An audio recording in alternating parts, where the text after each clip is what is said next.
Assalamualaikum warahmatullahi wabarakatuh. Alhamdulillahilladzi allafa baina qulubina fa asbahna bi ni'matihi ikhwana. Asyhadu an la ilaha illallah wahdahu la syarikalah wa asyhadu anna Muhammadan abduhu wa rasuluh la nabiyya ba'dah. Alhamdulillah dan alhamdulillah, hari ini ibu-ibu solehah dikumpulkan oleh Allah Subhanahu wa ta'ala. Ada ibu-ibu solehah, ada calon ibu ya, calon ibu yang mudah-mudahan diberikan kesempatan membina rumah tangga sakinah. Semoga yang hadir hari ini Allah berikan kesehatan, Allah berikan umur yang panjang, rezeki yang berkah, rumah tangga yang sakinah. Insya Allah anak-anak kita anak-anak yang soleh-solehah, amin ya rabbal alamin. Tak lupa salawat dan salam kita sampaikan kepada kekasih kita Rasulullah Sallallahu Alaihi Wasallam, kepada keluarga besarnya, para sahabatnya dan pengikutnya. Mudah-mudahan kita pengikut yang setia sampai akhir usia kita, insya Allah, amin ya rabbal alamin. Alhamdulillah dan alhamdulillah, hari ini kita lanjut dengan wedding series, dengan fikih nikah. Tahun lalu kita sudah membahas tentang kewajiban suami, kemudian kewajiban istri. Maka hari ini kewajiban bersama atau hak bersama. Untuk ibu-ibu yang sudah menikah sekian tahun, tema ini mungkin sudah lumrah, sudah biasa ya. Teori itu terkadang lebih mudah ketimbang prakteknya. Hanya Allah yang mampu memberikan kita kemudahan, kekuatan, kesempatan, kemauan untuk menjalankan semuanya. Kita pun sudah tahu bahwa kita tidak ingin rumah tangga kita seperti layangan putus. Ada layangan putus, layangan robek, layangan macam-macam semua. Sesungguhnya bukan hanya itu ujian dalam rumah tangga. Ujian rumah tangga itu banyak sekali pintunya. Dari ekonomi, dari komunikasi, begitu juga ujian penyakit ya. Ada yang baru nikah penyakitnya luar biasa. Kalau kita lihat wanita-wanita soleha yang diuji berat-berat itu, masya Allah, surga menantinya gitu. Sama halnya ibu-ibu yang duduk di sini nih, wajah-wajah sabar sekali nih. Padahal ujiannya banyak ya, di ujung matanya kelihatan wajahnya bermasalah sebenarnya. Ada yang masalahnya cicilan belum lunas-lunas. Ada yang justru penantian ya, yang belum kunjung tiba. Namun yakin bahwa Allah sudah menakar kemampuan kita. Semua ujian itu baik, semua yang Allah berikan baik, semuanya. Semua yang Allah berikan yang terbaik. Itu pertama ditempel di sini di otak kita. Semua keputusan Allah baik, semua yang diberikan oleh Allah baik. Menurut kacamata kita saja yang salah. Kita bilangnya kurang pas, kurang enak, kurang gitu ya, karena pada saat menghadapinya kurang bersyukur, pada saat menghadapinya kurang sabar, pada saat menghadapinya kurang redho. Itu yang membuat kita tidak berpositif thinking kepada Allah Subhanahu wa ta'ala. Maka setelah kita mengetahui kewajiban, hak dan kewajiban kita, hak dan kewajiban pasangan, maka hari ini kita akan membahas tentang hak dan kewajiban bersama. Kurang lebih ada 10, nanti 10-10-nya bisa dibawa pulang, bisa disampaikan kepada keluarga tercinta bahwa ada hak pasangan, hak dan kewajiban pasangan yang harus terpenuhi saat seseorang sudah menikah. Apa saja yang pertama? Yang pertama adalah hak memperoleh kelembutan. Allah berfirman, a'udzubillahi minasyaitonirrajim, wa ashiruhunna bil ma'ruf. Pergaulilah istrimu dengan baik, bersikap lembut, penuh pengertian. Itu hak kita dan hak pasangan kita gitu. Bukan berarti kalau suami harus lembut, suami ke kita boleh keras, enggak. Suami lembut ke istri, istri pun sama. Makanya kalau pengantin baru banguninnya itu pakai cangkir. Cangkirnya diketak-ketak ting ting ting ting gitu ya. Yayang bangun yayang, itu pengantin baru itu. Masih yayang-yayangan, masih tehnya udah dibuatkan. Saya tidak yakin kalau sampai saat ini masih ada yang begitu gitu. Kalau masih ada, jempol saya dua-duanya saya tunjukkan untuk ibu. Biasanya apa? Kita tanya dulu, mau ngopi, mau ngeteh, mau apa? Enggak. Orang tua zaman dahulu bangun tidur nggak ditanya, sudah disediakan langsung. Ayah tehnya ya, ayah susunya ya, nggak perlu ditanya. Kalau kita sekarang kan nanya, mau kopi, mau susu, mau teh gitu. Saya ingat sekali, masya Allah. Saya pernah melihat di meja itu almarhumah ibunda saya menyediakan 3 macam warna. 3 macam warna, ada susu, ada air putih, ada air teh. Saya bilang banyak sekali, nggak mubazir.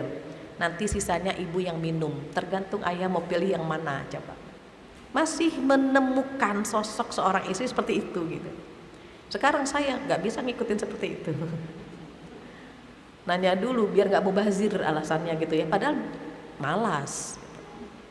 Kita terkadang melegitimasi perilaku kita dengan alasan-alasan yang lain. Padahal kalau kita mau melakukannya, masya Allah. Suami pun sama. Ketika Rasulullah Shallallahu Alaihi Wasallam bagaimana memanggil Aisyah dengan kalimat Humairah, itu contoh yang luar biasa. Bagaimana suami memanggil istrinya dengan panggilan kesayangan. Maka hak kita bersama adalah mendapatkan kelembutan, mendapatkan perilaku yang baik dari masing-masing pasangan. Mohon maaf ini kalau sudah berbicara terkait dengan perilaku gitu ya. Kadang-kadang mohon maaf ya Bu, perilaku kita itu dipengaruhi oleh perilaku pasangan. Bisa dipahami ya Bu?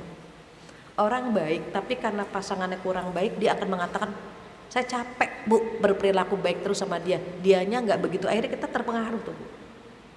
Kalau orang baik memang fitrahnya baik, suaminya mau baik kayak enggak baik kayak dia tetap baik. Kenapa? Dia tahu Allah yang membalas semua, bukan suaminya. Allah nggak pernah tidur kok, pasti komentarnya begitu. Kita bilang, ibu kenapa baik banget sama dia misalnya, padahal suami udah begini. Allah kan nggak pernah tidur, nanti juga Allah akan tumbuhkan rasa baiknya, positifnya ada gitu. Maka kalau kita punya sifat seperti itu, barakallah. Beruntung seorang istri yang memiliki karakter yang memang baik walaupun suami nggak baik. Apalagi kalau suami baik gitu. Ini suami tidak baik aja kita harus berperilaku baik. Kenapa? Karena haknya dia. Banyak para suami berubah karena perilaku istrinya. Begitu pula sebaliknya. Mudah-mudahan ketika kita mengetahui bahwa itu hak yang Allah perintahkan kepada kita, kewajiban yang Allah berikan kepada kita, kita bisa menjalankannya. Itu yang pertama. Yang kedua apa? Yang kedua, hak mendapatkan kasih sayang. Apa sih kasih sayang? Ada yang bilang kasih sayang itu berbeda dengan cinta. Cinta bisa habis, kalau sayang tidak habis. Kalau sayang itu selalu ada alasan untuk menyayangi. Kalau cinta terkadang berakhir. Kenapa Mas pisah? Saya udah gak cinta lagi sama dia, Ibu, begitu. Mbak pisah Mbak, udah gak asik orangnya gitu, udah gak enak, macam-macam. Tapi kalau sayang terus saja. Makanya ada yang berpendapat cinta itu kurang lebih ya Bu, usianya antara 5 sampai 7 tahun itu cinta. Kalau sayang terus sampai usia pernikahan itu 40-50 tahun. Sudah duduk gemeter, itu masih sayang. Ngelihat suami atau istrinya makan kacang gak halus-halus, itu kasihan gitu. Sayang, Bapak ndak halus-halus kacangnya, Ibu blender ya gitu. Terus aja itu mahal harganya. Makanya terkadang kamu menikahi saya kan apa? Sayang. Adik kakak tuh sayang itu, adik kakak sayang. Kalau suami istri umumnya berawal dari cinta, baru nanti ada sayang. Makanya di Al-Quran dikatakannya apa? A'udzubillahi minasyaitonirrajim. Wa ja'ala bainakum mawaddatan wa rahmah. Ada kalimat mawaddah, ada rahmah. Nah ini ada yang berpendapat mawaddah dan rahmah ini ketika pernikahan 5 tahun 7 tahun. Ketika sel otak kita nyambung dengan sel dia, hati kita nyambung dengan hati dia gitu. Kalau awal-awal mohon maaf masih cinta, namanya mahabbah. Jadi hak yang kedua apa? Hak yang kedua memperoleh kasih dan sayang dari pasangan. Suami berhak mendapatkan itu dari kita, kita pun berhak mendapatkannya. Syukur-syukur ya Bu, kalau kita sayang sama pasangan, itu suami juga begitu ke kita. Kok bisa Allah yang mentransfer rasa itu ke dalam hatinya dia? Ada seorang istri curhat kepada Buya Hamka kalau tidak salah, atau ke Mbah Maimun ya, saya lupa. Bagaimana perilaku suaminya yang kasar, bagaimana perilaku suaminya yang menjengkelkan gitu. Apa kata Mbah Maimun? Tugas istri solehah selalu taat. Tugas istri solehah selalu membahagiakan suaminya. Nanti bagaimana Allah memberikan hati suami pun lembut seperti lembutnya hati kamu kepada dia. Kemudian terus dia taat dengan perintah suaminya, dia servis suaminya padahal begitu menjengkelkan, begitu menyakitkan. Tapi Masya Allah, karena rasa itu dia tanam, redo saja, redo, gak terpaksa, dia jalani gitu, seakan-akan hatinya sudah mati gitu. Dia jalani saja sampai suatu saat Allah turunkan rasa sayang ke dalam hati suaminya kepada dia, dan sayangnya melebihi dia kepada suaminya.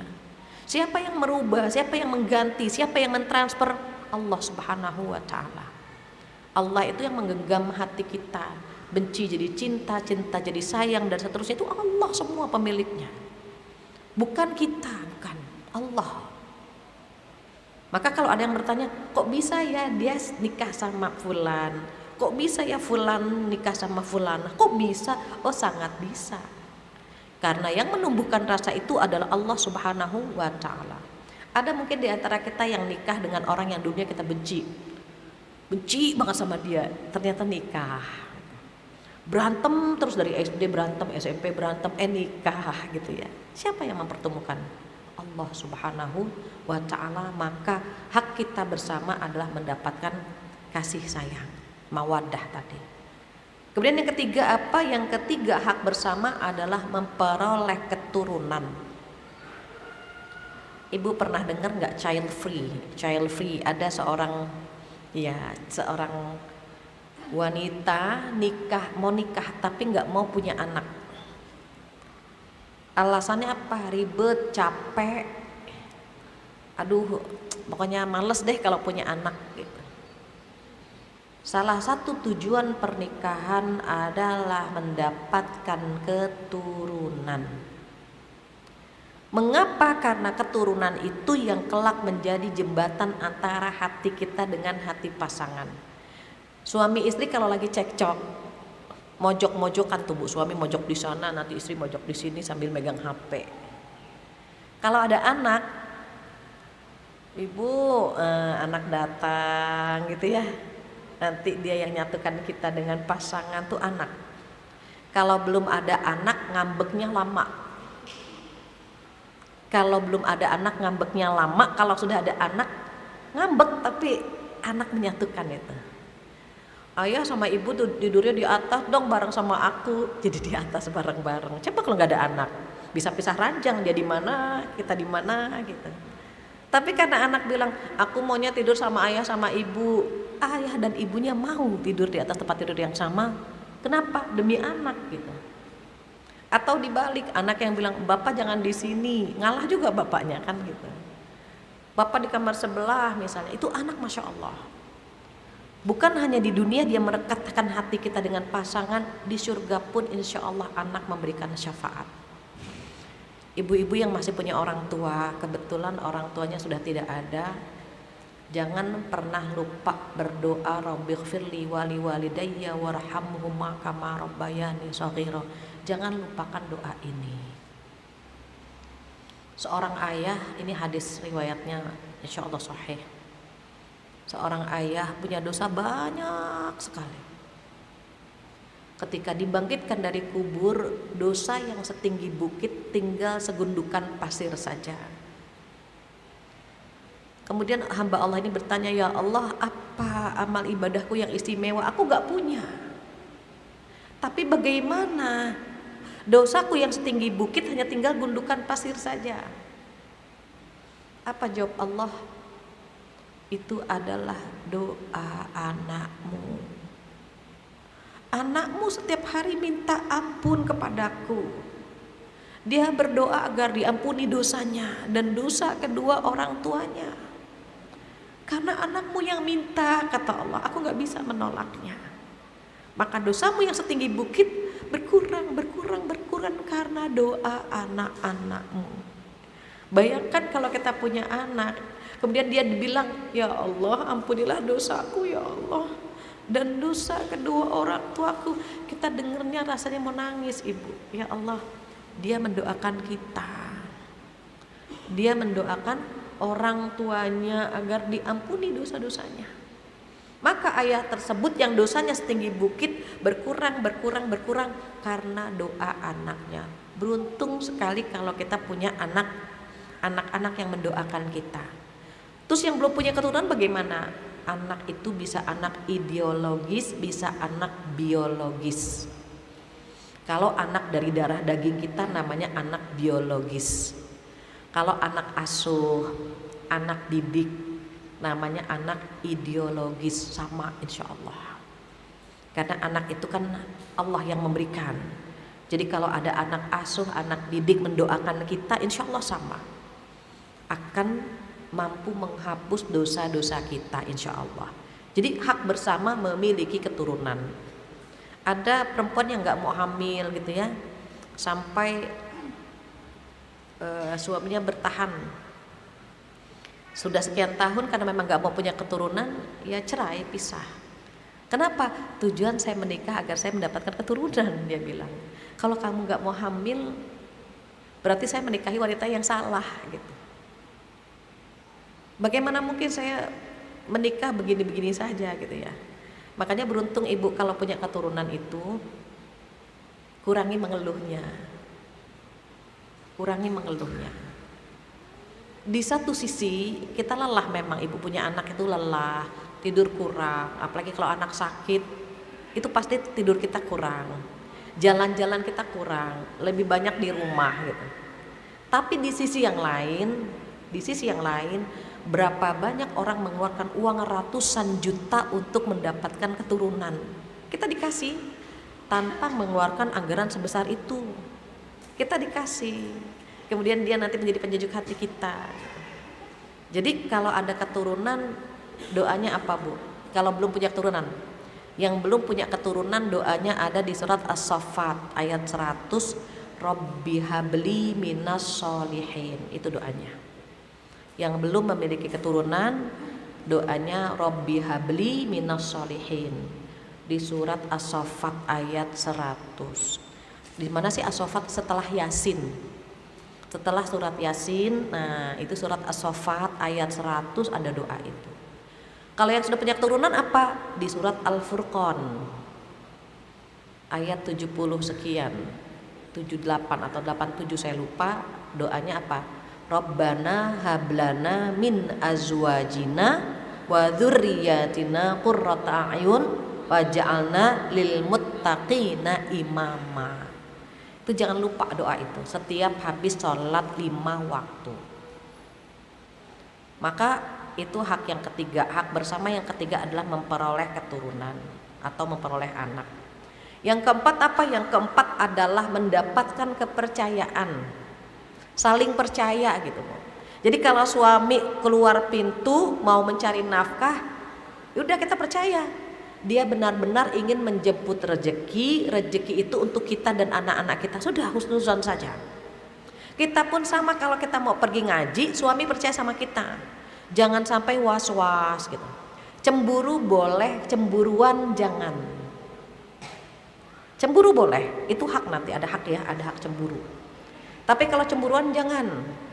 Selalu ditanya, kamu di mana, dengan siapa, dan sedang berbuat apa, ditanya terus gitu. Kita kemana-mana nggak nyaman kan bu. Bahkan ada jamaah saya masya Allah ini sabar sekali. Dia DL dinas luar, itu suaminya cuma nanya, di hotel mana nginepnya, daerah mana. Ibu tahu suaminya sampai ke lokasi tersebut, nyusul istrinya dinas luar. Kalau PNS kan suka dinas luar ya Bu. Nah, itu disusul dan alhamdulillah, apa kata dia? Alhamdulillah Bu, saya sedang baca Quran di kamar. Ada yang tok tok tok tok siapa gitu. Pikir dia cleaning service, dia kaget pas buka pintu suaminya lihat. Suaminya cuma mau nanya, oh bener kamu nginep di hotel ini? Ya Allah ayah, jadi selama ini ayah nggak percaya? Bukan nggak percaya, cuma untuk menambah keyakinan saja. Padahal dia nggak percaya. Coba disusul ibu naik pesawat. Kenapa suaminya nggak tenang? Tapi saya bilang, kamu kan istri yang baik, istri soleh, nggak mungkin kamu berkhianat. Itulah suami saya, dia bilang. Jadi sampai disusul keluar kota, sampai disusul ke hotelnya, kamarnya, semuanya ibu. Makanya istrinya nggak percaya, kaget ketika dibuka pintunya itu suaminya nyusul. Oh ya sudah, saya pulang. Ngapain pulang, kata istrinya? Kamu udah kesini. Enggak, cuma ingin memastikan benar nggak kamu di hotel ini, kamar ini. Coba ibu, luar biasa. Enaknya itu kita saling percaya lah sama suami. Terus bagaimana kalau ada kabar-kabar tentang pasangan kita? Jangan langsung percaya, beri kesempatan dia menjelaskan terlebih dahulu. Kecuali kalau kita punya waktu untuk benar-benar melihat langsung. Nah itu. Biasanya ibu, mohon maaf, perempuan itu feelingnya tajam. Perempuan feelingnya tajam. Nyaris 50% pasangan istri ya Bu, nyaris 50% istri curhat ke saya. Itu hampir semuanya kenyataan. Jangankan selingkuh. Ada seorang bapak cerita ke saya, Bu, istri saya itu luar biasa. Kenapa? Saya pulang kampung, katanya, di sampingnya perempuan, itu saja, dan gak ngapa-ngapain Bu. Cuma naik kereta, kan dia sendiri, otomatis kan sebelahnya ada yang duduk juga kan gitu, perempuan. Ketika sampai ke Jakarta, apa komentar istrinya? Aduh, enak tuh Abi pulang kampung ditemenin perempuan. Hah, dia kaget. Bener kan Bi? Abi kemarin naik kereta di sampingnya perempuan. Kaget dia, tajam banget ya perempuan, dia bilang. Cuma duduk aja nggak ngapa-ngapain ibu. Jadi jangan khawatir ketika kita hubungannya dekat dengan Allah, suami melakukan hal-hal yang dilarang, Allah kasih tahu kok. Jadi curiga nggak boleh, nanti Allah kasih tahu caranya macam-macam gitu. Ada saja caranya. Dan itu kalau saya lihat dari kisah-kisah mereka, dari curhatnya mereka, saya sampai masya Allah caranya Allah memberitahukan tuh gampang dan indah. Jadi jangan sampai gara-gara nonton film layangan putus ibu was-was terus sama suami. Jangan, percayalah sama suami, percaya gitu. Setiap ke pintu, ibu nganter ke pintu nih tangan kita, dada papa ayah, dada hati-hati. Jadi yang dia lihat tangan kita. Ketika dia tiada, ya Allah lindungi suami hamba, ya Allah jaga dia, tatap dia, karena mata hamba tak mampu menatapnya. Jaga dia karena mata hamba tak mampu menjaganya, ya Allah. Itu udah serahkan sama Allah Subhanahu wa ta'ala. Percayakan, nanti suami pun akan sama kepada kita, akan melakukan apa, memberikan kepercayaan kepada pasangannya. Itu hak bersama. Kita punya hak dipercaya dan suami pun punya hak untuk dipercaya. Itu yang keempat. Apa yang kelima? Yang kelima adalah hak untuk selalu bersama dalam suka dan duka. Hak selalu bersama dalam suka dan duka. Nikah itu satu paket ya Bu. Kita nggak bisa bilang sama suami kita, ayah aku mau sama ayah saat bahagia aja, pas sedih saya nggak ikutan ya, nggak bisa ya. Nikah itu satu paket, suka maupun bahagia, suka duka bareng-bareng. Jujur kalau misalnya istri umumnya ya Bu diajak susah bisa, insya Allah diajak senang lebih bisa gitu. Makan cuma tempe tahu bisa, kalau diajak makan yang lebih keren pasti lebih bisa gitu. Lebih enak kan Bu? biasanya penghasilan suami, ibu titip salam sama suami. Penghasilan suami kalau dia berikan kepada keluarga itu keberkahannya terus ibu, berkah, berkah, berkah, berkah. Tapi kalau dia menutupnya pelit gitu ya bu ya, saya mau ngomong pelit nggak tega tadi. Tapi kalau suami pelit, apa ya bu, dikepel terus uangnya, nggak banyak bu, berkurang keberkahannya. Suami yang paling baik adalah suami yang royal sama istrinya. Istri yang baik adalah yang pandai berterima kasih kepada suaminya. Walaupun di antara kita punya penghasilan sendiri, sesekali manja ya bu sama suami. Ayah traktirin bakso dong misalnya. Ayah traktirin itu suami seneng. Yang penting jangan sering-sering. Jadi dia merasa dihargai uangnya itu bu. Ada seorang dokter, masya Allah penghasilannya besar sekali. Suaminya dikit lah ya, sedikit. Kayaknya saya pernah cerita ke ibu.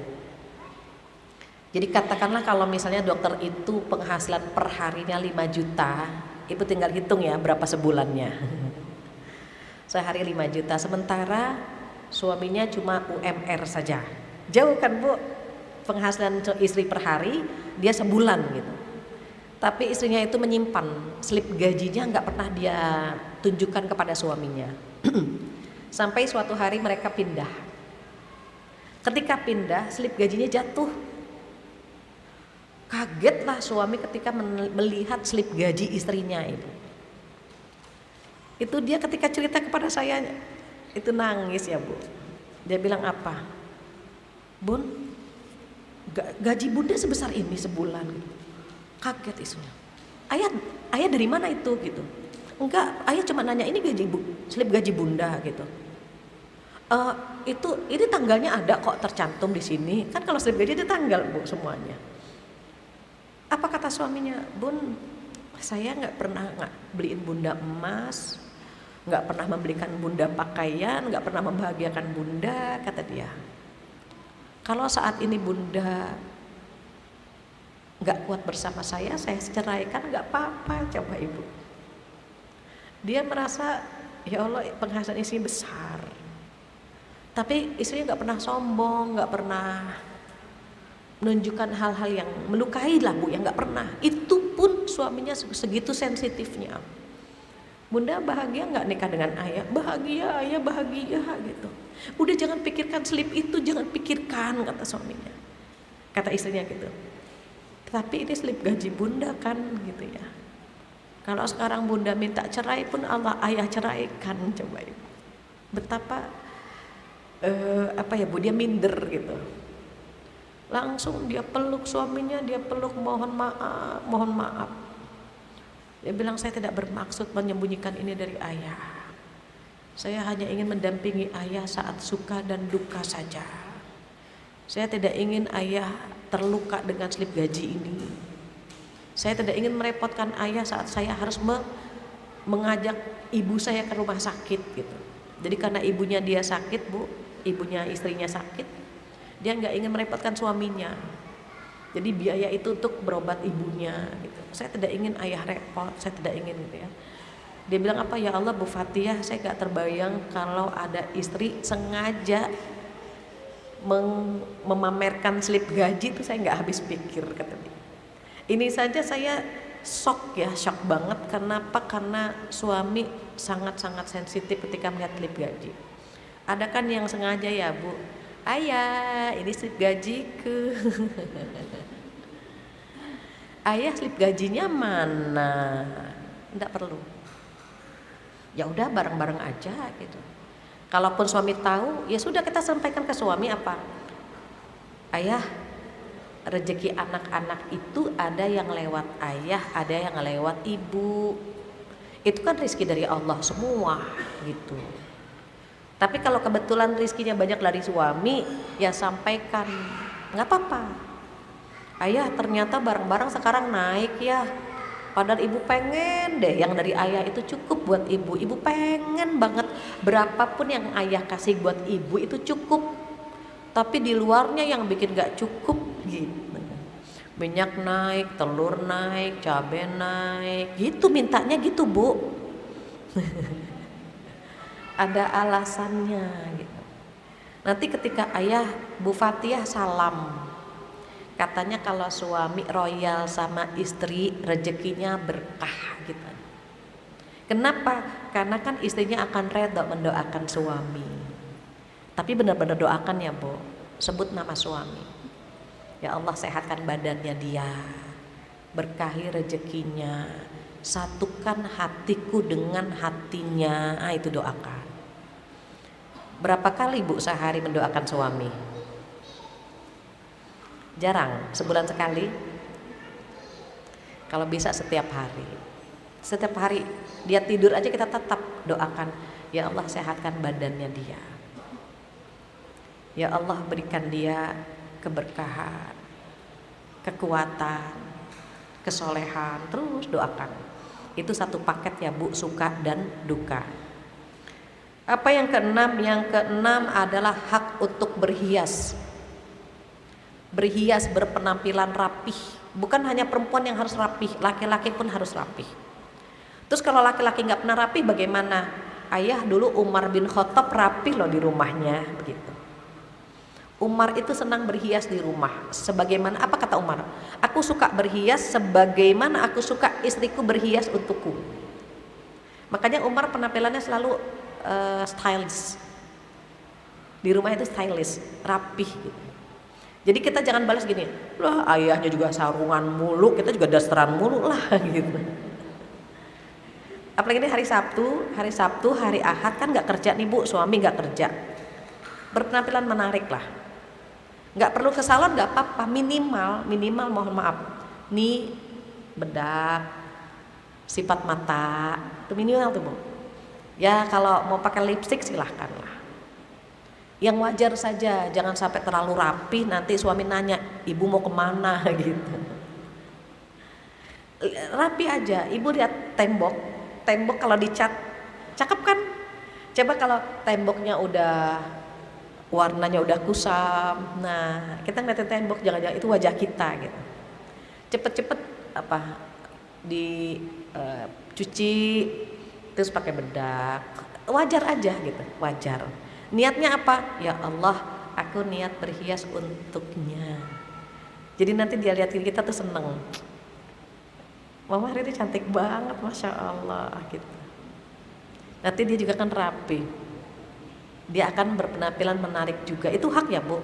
Bukan hanya suami, kita juga punya hak agar suami kita berpenampilan rapi. Saya lupa di masa khalifah siapa, atau justru di masa Rasulullah SAW. Ada seorang wanita minta cerai dari suaminya. Saya ingin cerai dari suami. Ditanya kenapa? Ya saya ingin cerai aja, saya ingin pisah. Akhirnya ditanya mana suaminya, Panggillah suaminya. Ketika datang ibu rambutnya gondrong, nggak tersisir rapi, penampilannya nggak tampan. Akhirnya dipanggil, tolong sahabat, tolong rapihkan pria ini. Pria ini langsung dicukur rambutnya Bu, dicukur gitu ya, disuruh mandi, rapi, dipanggil lagi. Kata Rasulullah, ini suamimu, kamu jadi mau cerai? Dia liatin suaminya, ini suamiku, iya. Bagaimana? Jadi cerai? Nggak jadi ya Rasulullah gitu. Nggak jadi Bu. Kenapa? Karena berpenampilan menarik. Boleh gak sih Bu, misalnya mohon maaf ya Bu, suami ini mau nyukur rambut, kita pesan, ayah nanti jangan pendek-pendek, boleh gak? Boleh Bu. Itu yang namanya komunikasi perasaan.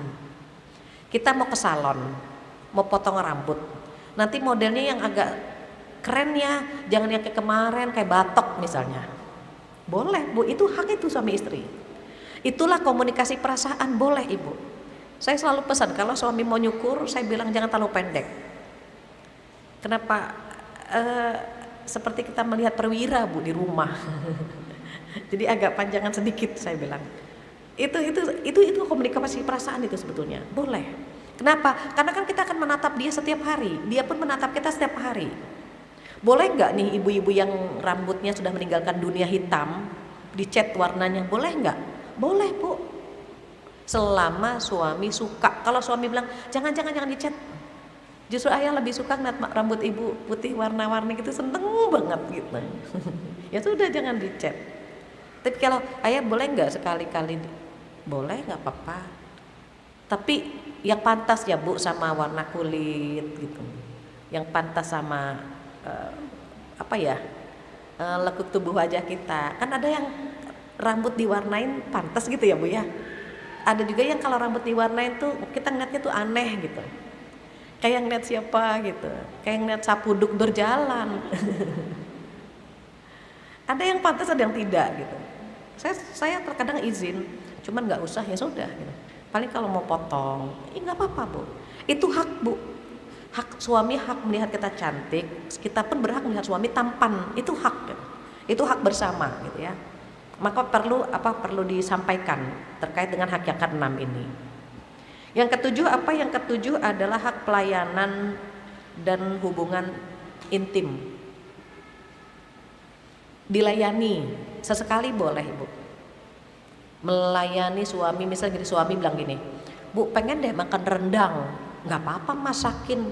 Beli apa masakin lah misalnya, nggak apa-apa. Bu pengen deh makan ikan bakar, beli ya, boleh gitu. Memang memasak dengan mencuci bukan kewajiban istri bu. Menurut Imam Syafi'i bukan kewajiban istri. Tetapi istri soleha itu kan yang taat. Taat, disuruh nyuci taat, disuruh masak taat gitu. Memang bukan kewajiban, tapi taat gitu ya.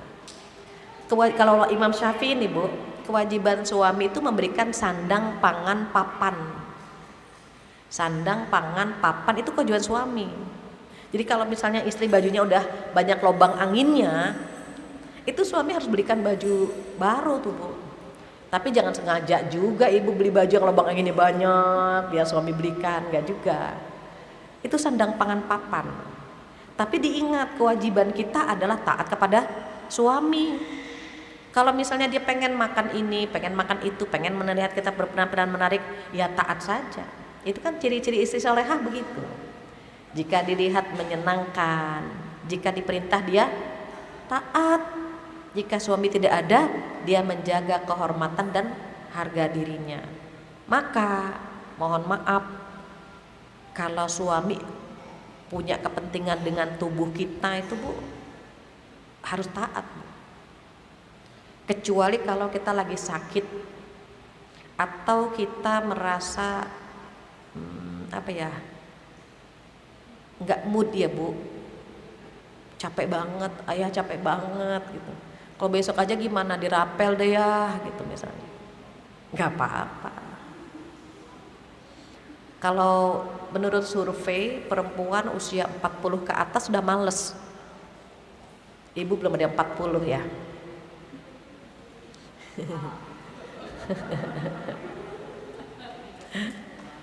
Udah semua, banyak kan yang justru 40 ke atas ya. Lain wajah orang sabar kan beda gitu ya, kayak kelihatan belum 40.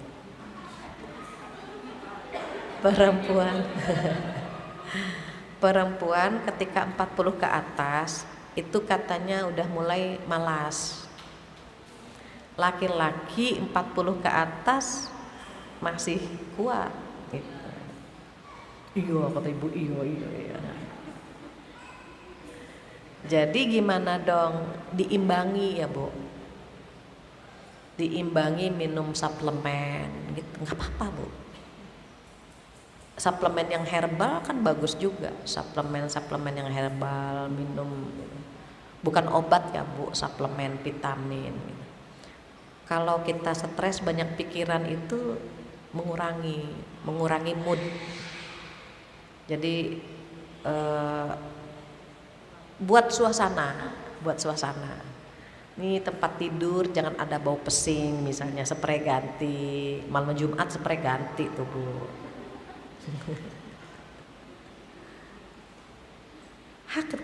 hak suami itu, Bu. Kalau misalnya kita baca surat Al-Kahfi, suami udah dehem-dehem, udah sadaqallahul azim. Itu hak dia. Makanya kalau kita rajin, kita masih stamina kita masih kuat, kita tahu suami kita pun ya masih kuat, setiap malam boleh ditawarkan atau seminggu 2 kali. Ibu yang paling hafal lah ya, itu kan jadwal ibu-ibu gitu ya, hafal lah kita. Jangan sengaja, nah ini kayaknya suami mau nih langsung pakai balsem.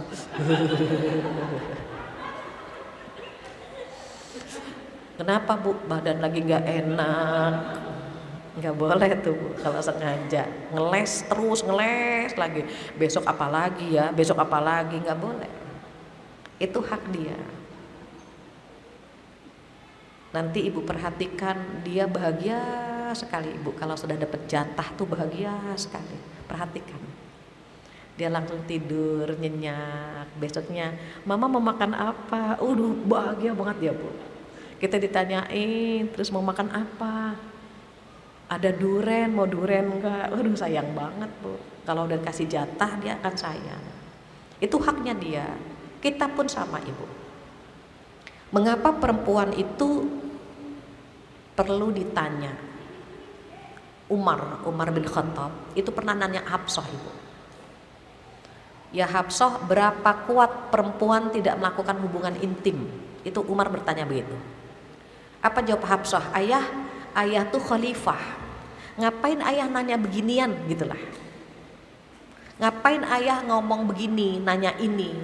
Apa kata Umar? Justru Hafsah, karena saya khalifah, saya harus tahu berapa kekuatan perempuan. Akhirnya Hafsah menjawab 4 bulan. Akhirnya setelah 4 bulan Umar bin Khattab langsung memanggil para sahabat yang berada di medan perang untuk pulang. Sip-sipan Bu, 4 bulan pulang, kasih nafkah kepada istrinya. Setelah itu balik lagi Bu, sip-sipan lagi, begitu. Setelah bertanya kepada Hafsah, langsung Umar memanggil yang berada di medan perang, dipanggil, suruh kembali ke rumah mereka masing-masing. Maka bahasa Umar yang paling kita sering dengar adalah perempuan ketika ditinggal 4 bulan berturut-turut oleh suaminya, maka ranjang bergoyang, mungkin murnya copot gitu. Itu kekuatannya di situ. Jadi kalau ada seorang istri 4 bulan berturut-turut tidak mendapatkan nafkah lahir gitu kan Bu, atau tidak mendapatkan nafkah batin, dia boleh menggugat cerai. 4 bulan berturut-turut, itu kekuatan perempuan di situ. Jadi bukan hanya hak suami, istri pun punya berhak. Hanya karena kita mayoritas, kalau orang timur kan malu gitu ya Bu ya. Orang timur tuh malu, tabu, rancu. Jadi kalau mau minta jatah suka malu gitu. Padahal itu bukan hanya hak suami, hak istri juga gitu. Itu yang disebut dengan hak bersama. Kemudian apa yang ke-8? Yang ke-8 hak bersenang-senang. Hak bersenang-senang itu misalnya refreshing, jalan-jalan, makan di luar. Makan di luar gimana? Di teras juga bisa, kan makan di luar. Misalnya istri pengen, ayah pengen deh ya makan di luar. Oh ya udah ambil tikar. Istri bahagia banget. Kita gelar di teras. Nah, bawa makanan keluar, itu makan di luar Ibu. Makan di luar itu sesuai budget ya Bu. Buat kita ketika budgetnya cukup buat makan yang standar, cuma telur dadar misalnya, nggak ada masalah Ibu. Nanti ada rezeki lagi makan yang agak bagus lagi, itu hak bersenang-senang. Kalau misalnya kita yang punya rezeki, kita tahu nih suami senang banget makan sate, pulang ngaji tenteng sate. Ayah, tadi ibu dari JGC sekalian mampir ada tukang sate. Ibu tahu, langsung Allah membalas kebaikan itu 2 kali lipat. Masya Allah. Nanti suami nanya lagi, pengajian di JGC kapan lagi kan gitu. nagih dia, ketagihan gitu ya. 2 kali lipat pahalanya ibu, pahala sedekah dan pahala silaturahim. Ayah makan yang enak ya, biar ayah badannya sehat. Memang ada. Ayah lupa ya, mama kan tajir ya gitu. Itu kan uang ayah juga. Berikan hak senang-senang makan bareng, jalan-jalan bareng, olahraga bareng, mandi bareng. Ikutin Rasulullah ibu. Rasulullah itu olahraga bareng sama Aisyah, makan bareng, mandi bareng, sampai 1 bak kecil itu berebutan tinggalin aku mandi bareng ibu sama Aisyah. Itu tips Nabi kita luar biasa. Bagaimana sih nyatukan hati dengan pasangan? Ya sering bareng-bareng. Kalau kita tanya, Bapak kenapa suka selingkuh? Bapak kok senang banget selingkuh? Apa jawaban Bapak itu? Ya karena kalau misalnya selingkuh itu enak Bu, cuma jalan-jalan bareng gitu kan, makan bareng, shopping bareng. Saya bilang kenapa nggak buat sama istri? Istri malas keluar Bu, begitu. Terus istri dasteran, terus kenapa istri dasteran? Karena Bapak nggak bawa keluar. Coba Bapak ajak keluar, pasti dia berpenampilan menarik. Saya bilang, misalnya Bu ke mall yuk, dandan nggak Bu? Dandan, pakai baju bagus, hati kita sumringah. Walaupun cuman ngelihat barang doangan, itu ibu-ibu udah seneng. Dipegangin sama suaminya. Kenapa Bu? Kenapa ayah megangin terus? Biar gak kemana-mana. Kita udah seneng Bu, seneng lihat diskon, seneng itu Bu. Ada barang diskon, gak beli juga gak apa-apa, cuma seneng aja jalan bareng gitu. Seneng. Itu ada hak bersenang-senang ibu. Cuma bedanya begini, kalau perempuan karena di rumah Sabtu Ahad pengen keluar, nah itu Bu. Laki-laki karena Senin sampai Jumat kerja, Sabtu Ahad pengen di rumah, nah nggak ketemu kan Bu. Nah itu. Terus caranya bagaimana? Keluarlah sebentar, jangan lama-lama Bu. Kalau lama-lama dia udah pegel, udah capek kan kerja selama 5 hari. Makanya bapak-bapak lebih memilih duduk. Ibu yang jalan ya, ayah duduk gitu. Buat ayah yang lalu lalang itu hiburan. Enggak Bu, ini. Jadi hak bersenang-senang itu hak bersama. Kemudian yang ke-9, hak cemburu. Boleh cemburu gak sih? Boleh. Cemburu boleh, cemburuan yang gak boleh. Misalnya ayah tadi perempuan itu siapa? Tanya Bu. Jangan terlalu permisif jadi istri itu. Suami cipika-cipiki sama teman kantornya kita biarkan. Jangan Ibu. Suami randang-rendeng teman di kantor, jangan. Kita harus punya rasa cemburu. Jangan sampai kok ayah kok sama teman begitu sih? Kenapa cipika-cipiki? Kenapa ayah randang-rendeng? Kan bukan mahram. Enggak, ayah sama dia udah deket. Deket juga enggak begitu, harus marah Ibu. Punya rasa cemburu. Istri atau suami yang tidak punya rasa cemburu disebut apa? Dayuth. Pakai sa, dayuth. Jangankan masuk surga, menciumnya saja gak bisa Ibu kalau kita gak punya rasa cemburu. Maka ketika seorang pria Arab bilang kepada istrinya, sekali lagi kamu ngobrol sama pria itu, aku tebas lehermu. Apa kata Rasulullah? Lihat, pria itu begitu cemburu kepada istrinya. Kalian tahu, aku lebih cemburu dari pria itu. Kalau ada umatku mengatakan nabi terakhir setelahku, maka dia sesat, karena nabi terakhir adalah aku, kata Rasulullah. Kalian tahu Allah lebih cemburu lagi daripada aku. Kalau ada orang yang menyembah selain Allah, maka neraka tempatnya. Kenapa? Cemburu Bu. Kita saja gak mau didua. Kita gak ngasih matahari, gak ngasih air, gak ngasih udara sama pasangan kita. Kita gak mau dimadu kan Bu.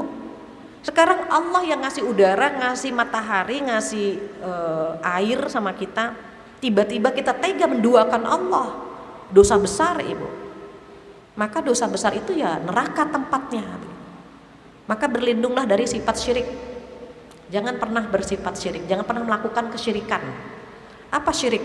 Menduakan Allah. Itu dosa besar. Semua dosa diampuni kecuali syirik. Kecuali kalau dia akan menghadap Allah, dia taubat. Taubat.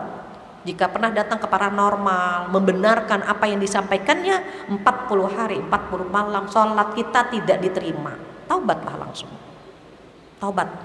Walaupun cuma iseng-iseng ya Bu, na'udzubillah. Coba Mbah bisa baca tangan saya enggak Mbah? Terus kita, kok bener sih, bener, itu sama tuh Bu. Jangan bermain-main ke tempat itu. Kenapa khawatir? Saya terkadang sedih kalau datang ke mall, ada satu mall Bu, ada air mancurnya. Terus ada tulisan di situ make a wish. Make a wish itu minta harapan. Jadi lempar koin sambil pejamkan mata minta harapan. Syirik tuh Bu. Jadi mereka bawa koin, ibu sambil merem, dilemparlah koin itu di kolam tersebut, di kolam air mancur. Ibu kalau saya sebut namanya tahu mall itu syirik tuh Bu, nggak usah. Atau datang ke tempat-tempat tertentu, ada di luar kota, ada mata air, cuci wajahnya di sana sambil pejamkan mata minta, syirik itu Bu. Minta sama Allah, nggak perlu ke air, ambil air wudhu, berbisik ke bumi akan tembus ke langit sana. Udah minta sama Allah saja, manjalah sama Allah saja. Apa kata Rasulullah? Mintalah kepada Allah walaupun tentang sendal jepit kamu yang putus. Minta sama Allah. Jadi kita cemburu, kenapa? Karena kalau kita nggak punya rasa cemburu, khawatir tidak mencium aroma surga. Ini hak bersama yang ke-9. Dan yang terakhir hak warisan. Apa hak warisan? Suami istri dapat warisan ya Bu. Misalnya suami meninggal, maka istrinya dapat warisan. Jika istri tersebut memiliki anak, dia dapat 1/8. Kalau nggak punya anak, dia dapat 1/4. Terus dibalik, kalau istrinya meninggal dan istrinya meninggalkan harta, maka jika suami tersebut punya anak dari hubungan mereka, suami dapat 1/4. Kalau mereka tidak punya anak, maka suami dapat 1/2. Nah itu hak bersama Bu. Lantas bagaimana kalau meninggalnya bareng? Kalau meninggalnya bareng atau jarangnya sebentar ya Bu, cuma sekian jam, maka mereka tidak saling mewarisi. Kenapa? Karena misalnya mohon maaf terjadi kecelakaan, mereka meninggal bareng gitu, maka tidak saling mewarisi, diberikan kepada ahli waris yang hidup saja. Biasanya orang tua dapat 1/6, sisanya buat anak begitu. Tapi kalau nggak ada anak, bisa ke adik kakak begitu. Nah ini 10 hak bersama antara suami istri yang mudah-mudahan bisa kita jalankan, bisa kita pahami, bisa kita tumbuhkan.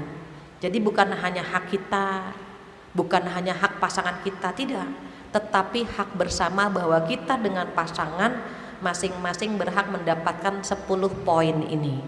Apa saja yang 10 tadi Bu?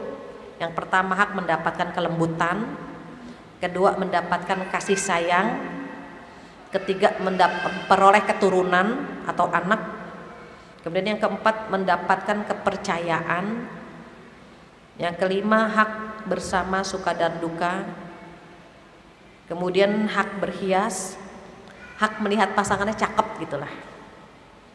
Yang ketujuh hak pelayanan dan hubungan intim, kemudian yang ke-8 hak bersenang-senang, 9 hak cemburu, dan yang terakhir hak mewarisi atau hak warisan, mendapatkan warisan. Alhamdulillah jam 11.10. Jika ada yang ditanyakan atau ditambahkan, mungkin ada waktu 10 menit insyaallah. Saya kembalikan lagi kepada MC, saya persilahkan Mbak Sarifah.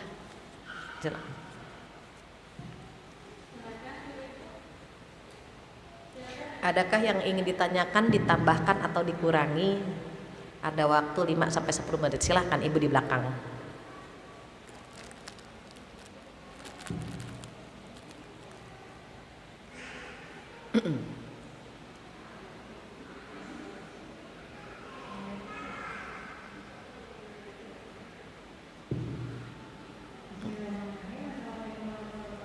Waalaikumsalam warahmatullahi wabarakatuh.